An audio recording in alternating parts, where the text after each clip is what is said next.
O texto que nós vamos ler e refletir nele se encontra no Evangelho segundo Marcos, capítulo 6, versículo 45 e 46, que diz assim: Logo a seguir, compeliu Jesus os seus discípulos a embarcar e passar adiante para o outro lado, a Betsaida. Enquanto ele despedia a multidão e, tendo-os despedido, subiu ao monte para orar. Meus irmãos, qual o grau de união desta igreja? E o quanto os cristãos deveriam ser unidos em um só propósito, em um só objetivo? São unidos os cristãos? A que ponto? Nós vemos aí muitos fazendo campanha para que as igrejas se unam, mas muitas vezes dentro da própria igreja não há união. Dentro daquela pequena igreja não há união. E eu questiono esta igreja: qual o nível de união entre todos os que aqui comparecem juntos para buscarem a face do Senhor Jesus Cristo? O quanto vocês são unidos? O quanto estão dispostos a fazer um pelos outros? Quais sacrifícios vocês estariam dispostos a fazer um pelos outros? Você observa a união dos irmãos, especialmente naquelas coisas mais simples. Por exemplo, esse gesto aqui do Senhor Jesus Cristo, um gesto simples. Simplesmente ele foi gentil, educado. Ele dedicou a sua atenção para aquela grande multidão. Olhou para eles como que eles, cada um sendo importante. Pois ele chega para os discípulos e dizem: olha, vão na frente, peguem o barco e sigam em frente, porque eu vou ficar, que eu quero me despedir destas pessoas. Então observe o quanto Jesus Cristo se preocupa nos mínimos detalhes com as pessoas. Neste comportamento aqui, meus amados, o Senhor Jesus Cristo está destruindo o narcisismo na vida de muitos cristãos. Antes de entendermos o que Jesus Cristo fez aqui, nós precisamos entender o que significa narcisismo. O narcisismo vem da palavra narciso. A mitologia grega criou vários deuses falsos, milhares de deuses falsos, e um destes era Narciso, um falso deus. A história dele é o seguinte: ele era jovem, nasceu do deus rio Céfiso e da sua mãe, uma jovem Liríope. Este jovem nasceu muito belo, muito bonito, de tal maneira que a mãe se preocupou e foi para um adivinho para perguntar, quando ele tinha 15 anos: olha, o meu filho, ele vai viver muito, porque a beleza dele é extraordinária. E ele recebe ali uma profecia, aonde o adivinho diz o seguinte para a mãe dele: olha, ele não pode jamais ver o seu próprio reflexo. Ele não pode olhar no seu reflexo, ver o seu reflexo, pois aí estará a sua ruína. E esse jovem passou a vida dele sem poder olhar o seu reflexo em nenhum espelho. Narciso era de fato um homem muito belo na história, e muitas garotas, assim que o via, se apaixonavam logo por ele. Teve uma que se apaixonou por ele, que era a mais bela de todas, que era chamada de Eco. Acontece que Narciso desprezava o amor de todas essas garotas, inclusive o amor de Eco. Essa jovem, por se sentir rejeitada, ela se tornou melancólica. Ela deixou um simples ruído, sussurro, débil e melancólico, e definhou até morrer. É daí que as pessoas dizem: olha, quando você grita no penhasco, é o eco que vem ali é o melancólico ruído desta jovem que foi abandonada, desprezada.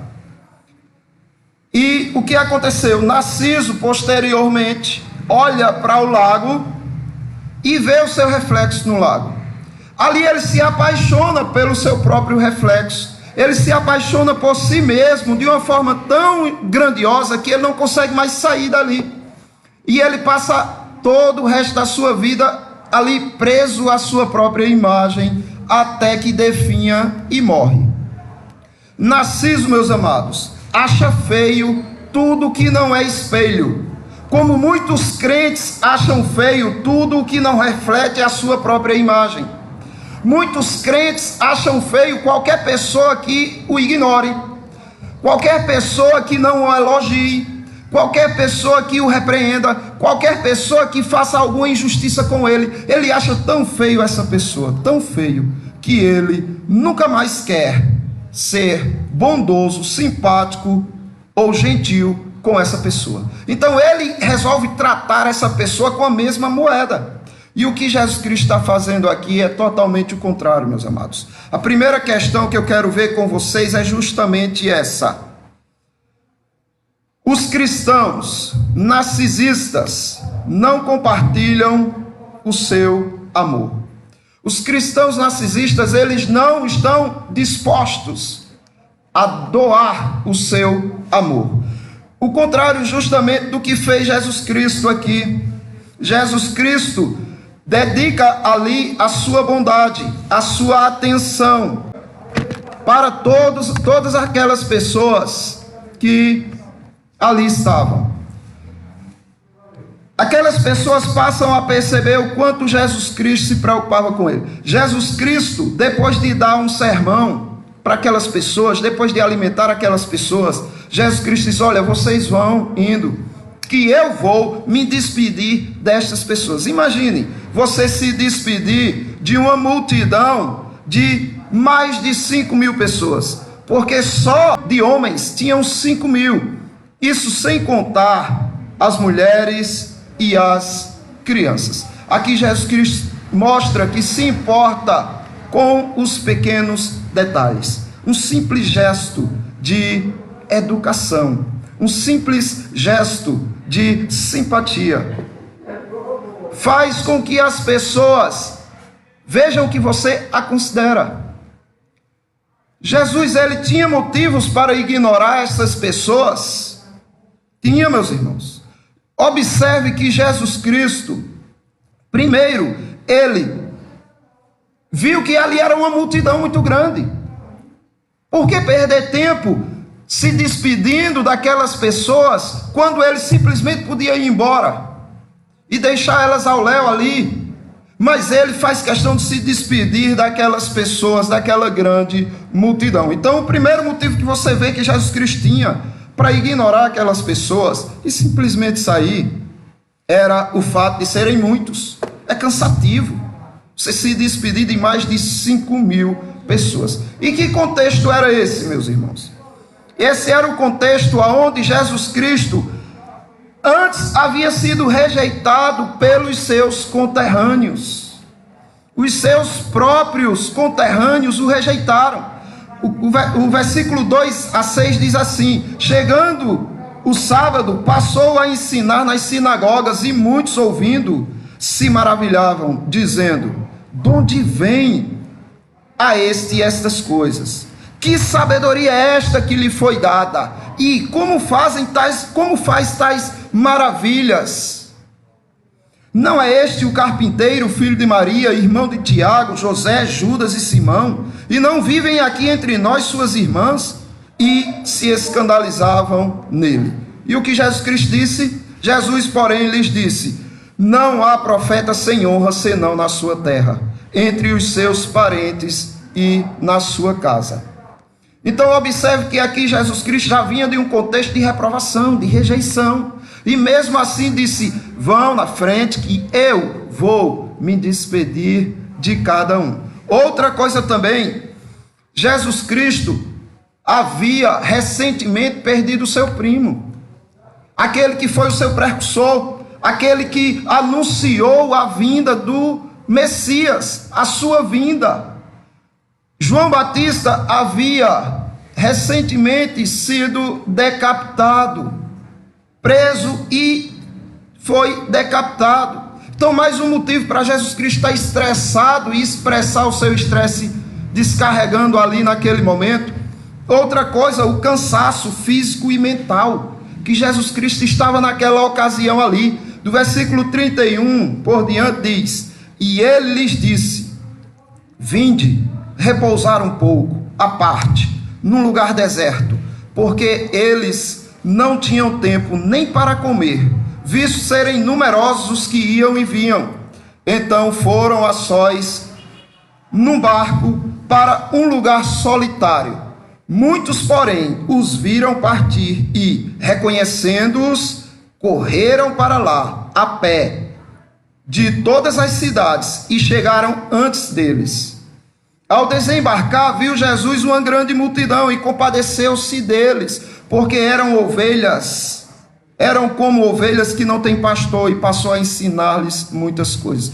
Então observe, Jesus Cristo atende muitas pessoas, milhares de pessoas, constantemente. Daí a pouco ele diz: olha, estamos cansados, estamos esgotados, vamos sair para um lugar deserto, para a gente descansar um pouco. E quando eles pegam um barco e vão, as pessoas reconhecem, e de muitas vizinhanças correm e chegam primeiro no lugar de descanso. E quando Jesus Cristo vê, está aquela grande multidão esperando por ele. O que Jesus faz? Atende-os. Já pensou você, louco para descansar, quando chega em casa, tem um monte de pessoas para você atender ali? Pois bem, outro aspecto também foi a fome que todos ali estavam sentindo.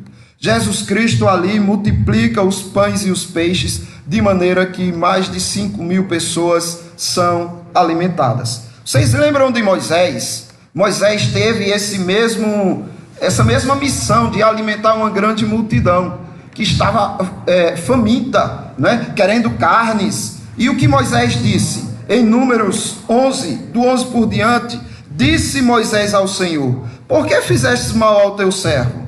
E por que não achei favor aos teus olhos, visto que pusestes sobre mim a carga de todo este povo?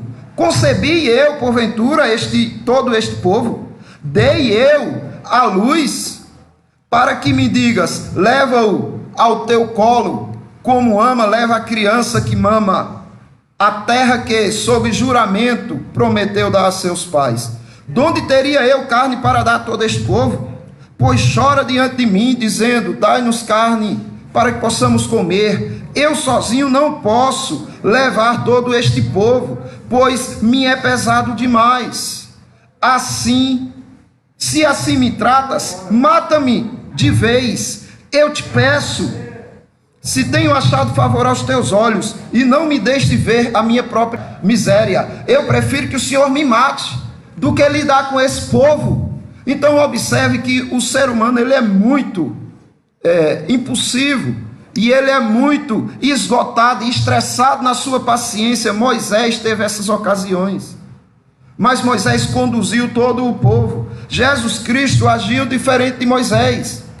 Jesus Cristo não deixou que as circunstâncias tirassem dele aquilo que ele é. Se ele era uma pessoa que fazia o bem, ele ia continuar. Se ele era uma pessoa gentil com os povos, com aqueles que estavam ao redor dele, ele ia ser assim sempre.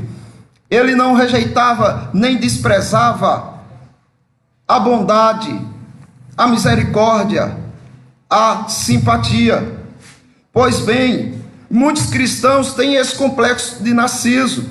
Muitos crentes se veem superiores, de tal forma que eles escolhem a quem vão cumprimentar, a quem vão dar um abraço. Eles selecionam, eles fazem uma seleção. Aquele sim, eu cumprimento, eu vou dar um sorriso para ele, eu vou dar atenção a ele, mas aquele outro ali não, porque aí tem um monte de motivos. O narcisismo é que faz com que você tenha todo esse amor por você mesmo. Porque você não é simpático com aquele ou com aquela pessoa. Até muitas vezes da mesma igreja sua. Frequenta com você a mesma igreja e você é tão arrogante, tão orgulhoso a ponto de olhar para aquela pessoa e dizer: com essa eu não falo, com essa eu não sou gentil, essa não vai desfrutar da minha bondade, da minha beleza, da minha simpatia. Pergunte para essa pessoa: por que você tem raiva daquele outro?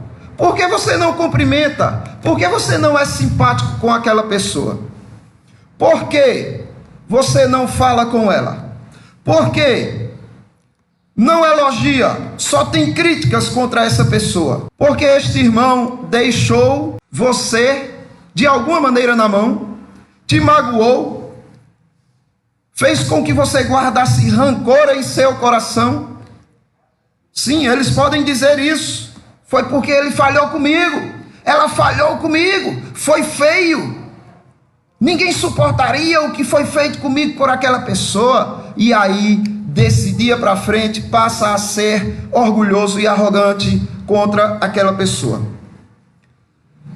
Bem, na verdade, o que essa pessoa está dizendo é o seguinte: olha, eu não sou educado com ela e eu não sou simpático com ela, porque eu não quero dar a ela o que eu tenho de mais belo.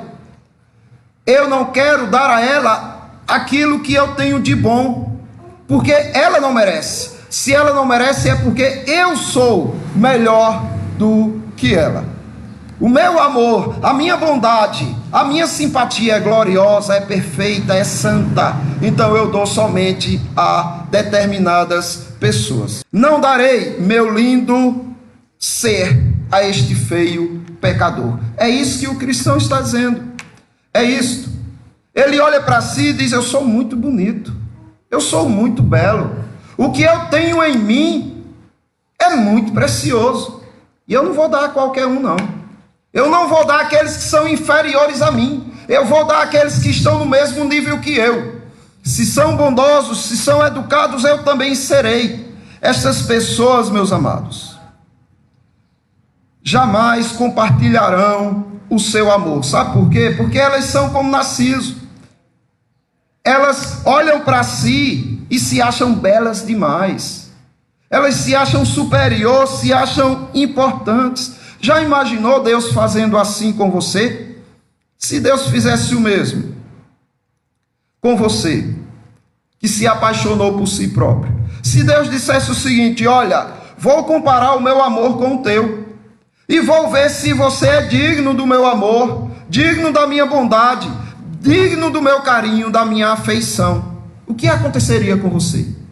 Você seria totalmente desprezado e rejeitado por Deus. Mas Ele, sendo santo, perfeito, santíssimo, em perfeição, mesmo assim Ele está todos os dias perdoando os teus pecados, atendendo suas orações, olhando para você.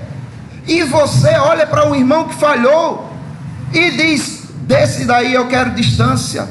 Isto é horrível e não pode continuar, meus amados. O que aconteceria com toda a sua pompa se Deus agisse dessa maneira?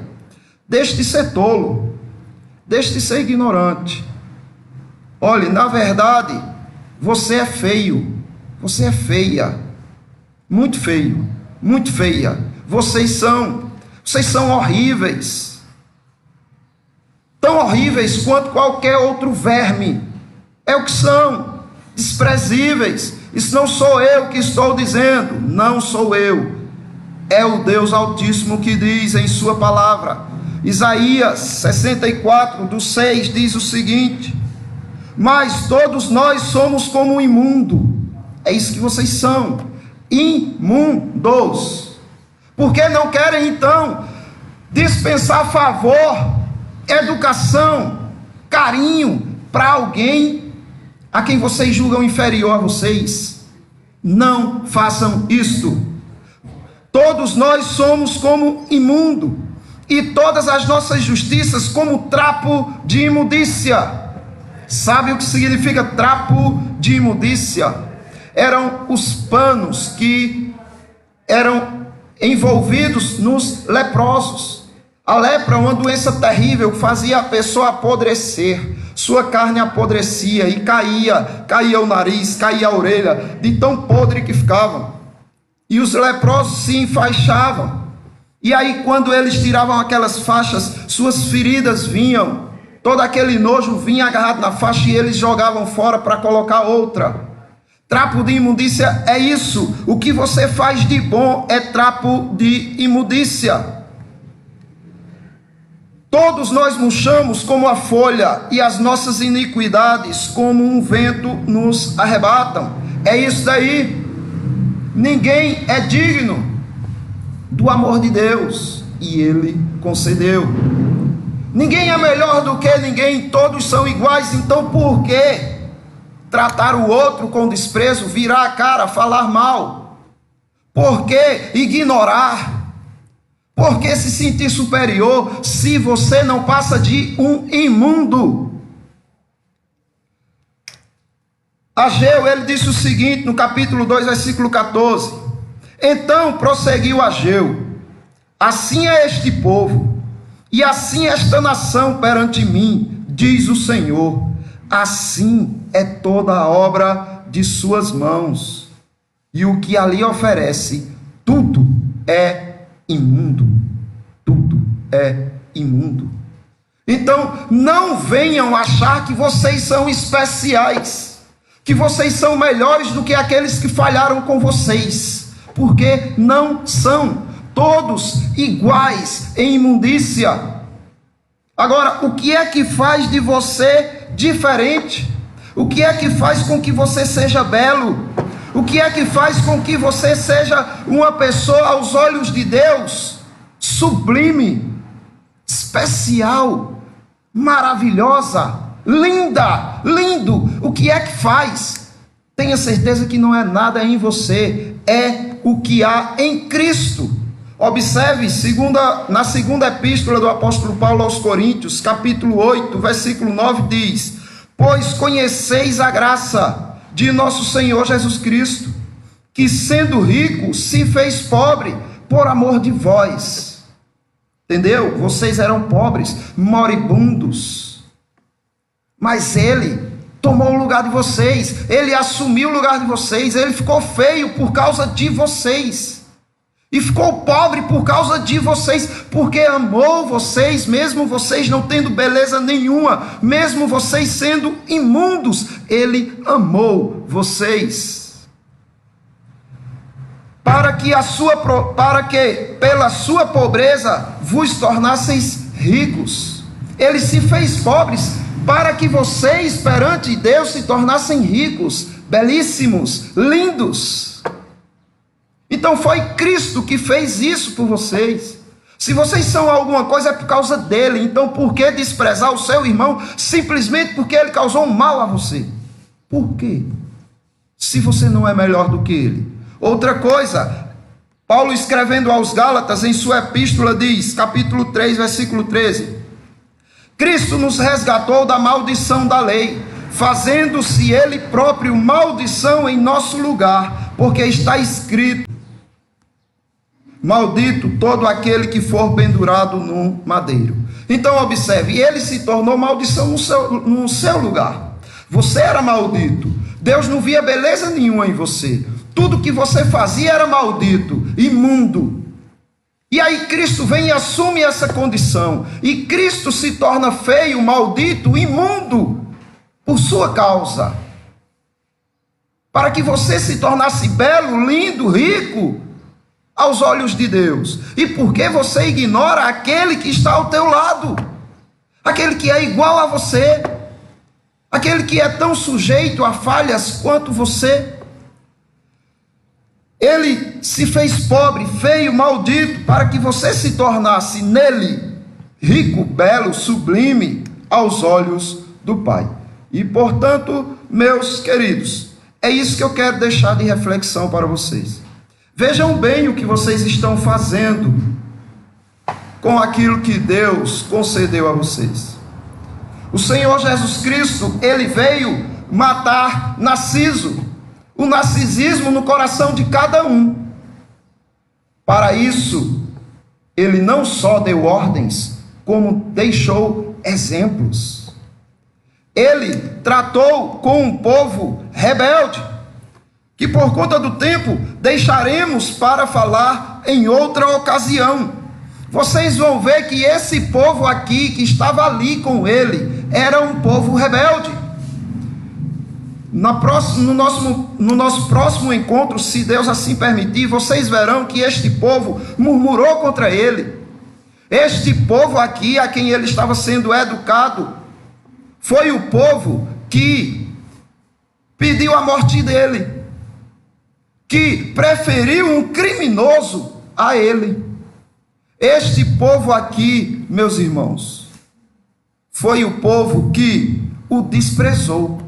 E mesmo assim ele foi educado com esse povo. Até na última hora, na hora de sua morte, esse povo zombava dele. E dizia, salvou tantos, veio com a conversa de salvar tantos, não conseguiu nem a si próprio se salvar. Salva-te a ti mesmo, ó médico. E aí zombavam dele. E o que ele disse ali, meus amados? O que ele disse? Pai, perdoa-os. Eles não sabem o que fazem. Então observe, ali Jesus Cristo estava destruindo todo tipo de narcisismo. O amor a si mesmo precisa acabar. Não o amor no sentido de trazer benefícios para a sua alma. Benefícios também para o seu físico. Ame-se, cuide-se.